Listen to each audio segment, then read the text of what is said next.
ताज्या बातम्यांसाठी ABP माझाला subscribe करा आणि बेल आयकॉन प्रेस करा। बिहार विधानसभेसोबत झालेल्या पोटनिवडणुकीमध्ये भाजप आणि मित्रपक्षांनी वर्चस्व मिळवलं। 11 राज्यातील 59 मतदारसंघांमध्ये झालेल्या पोटनिवडणुकांपैकी 41 ठिकाणी भाजप आणि मित्रपक्षांनी विरोधकांचा धुव्वा उडवला। त्यातल्या 31 जागा तर भाजपनं काँग्रेसकडून हिसकावून घेतल्यात। त्यात मध्य प्रदेश आणि गुजरात या दोन राज्यांमध्ये भाजपनं काँग्रेसकडे असलेल्या तब्बल 26 जागा मिळवल्या।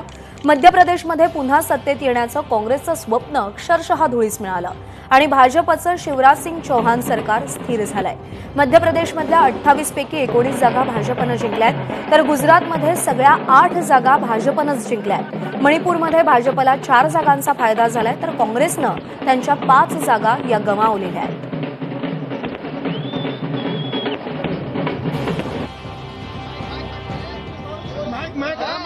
मध्य प्रदेशमधली निवडणूक ही भाजपसाठी अतिशय प्रतिष्ठेची होती।